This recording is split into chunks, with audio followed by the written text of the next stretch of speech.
ചേട്ടനെന്താ നോക്കുക? ഞാൻ ചുമ്മാ ഇങ്ങനെ അളിയനെ ഇങ്ങനെ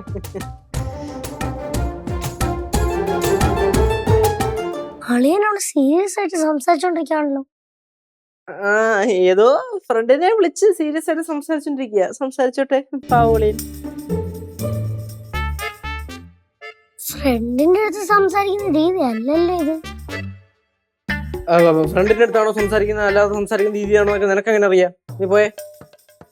ഞാനൊന്ന് പോയി ചോദിക്കട്ടെ അളിയന്റെ അടുത്ത്. അളിയന്റെ അടുത്ത് എന്തോ ചോദിക്കാൻ മതി?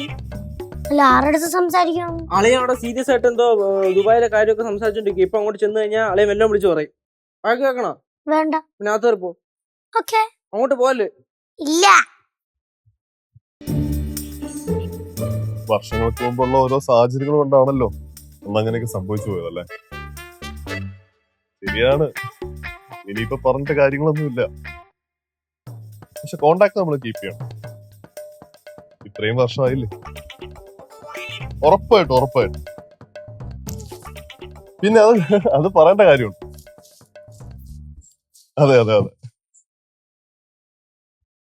ഞാൻ ഉറപ്പായിട്ടും വിളിക്കാം. ശരി, ഓക്കെ.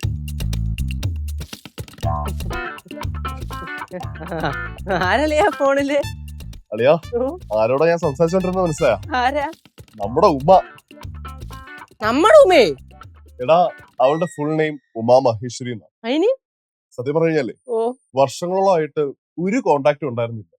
പിന്നെ നീ ഇന്ന് രാവിലെ മുതൽ പുറകെ നടന്ന് കുത്തി ഓരോന്ന് ചോദിച്ചപ്പോഴേ കുറച്ചു നേരം സംസാരിക്കരുത് തോന്നുന്നു. അങ്ങനെ കുറേ നേരം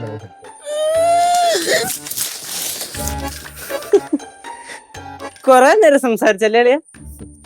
പഴയ കുറേ കാര്യങ്ങളൊക്കെ എനിക്ക് ഓർമ്മ വരും. ആ കാലഘട്ടമൊക്കെ ബ്യൂട്ടിഫുൾ ആയിരുന്നു. അളിയ നമുക്ക് എല്ലാവർക്കും കൂടെ ഒരു പടത്തിന് പോയല്ല? സിനിമയ്ക്ക് പോയിട്ട് കണ്ടിട്ട് പതുക്കെ വരാം. പടത്തിനൊന്നും ഒരു മൂഡില്ല. ഞാൻ വേറെ ഒരു ലോകം. അളിയ, ഞാനിതിപ്പോ എരുതിയിൽ എണ്ണ ഒഴിക്കുകയാണെന്ന് വിചാരിക്കരുത്. എന്നാലും ഒന്ന് ചോദിച്ചോട്ടാ, മറ്റേ പറഞ്ഞ പുള്ളിക്കാരിയെ ഉമാ മഹേശ്വരി കല്യാണം കഴിച്ചില്ല എന്ന് പറഞ്ഞല്ലോ, അതെന്തു പറ്റി? ശരിക്കും പറഞ്ഞാ അവൾക്ക് കുറെ ആലോചനകൾ വന്നതാണ്. പക്ഷെ അവള് സമ്മതിച്ചില്ല.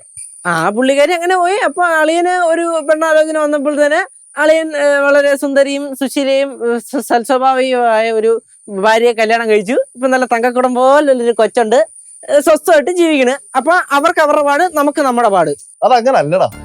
ഞാൻ വർഷങ്ങൾക്ക് മുമ്പ് ദുബായിൽ വർക്ക് ചെയ്യുന്ന സമയത്തെ എനിക്കൊരു റോങ് ഇൻഫർമേഷൻ കിട്ടി. ഉമ്മയുടെ കല്യാണം കഴിഞ്ഞു. അതുകൊണ്ടാ ഞാനിപ്പം ഇവിടെ. ഇനിയിപ്പോ പറഞ്ഞിട്ട് കാര്യമൊന്നുമില്ല അളിയ.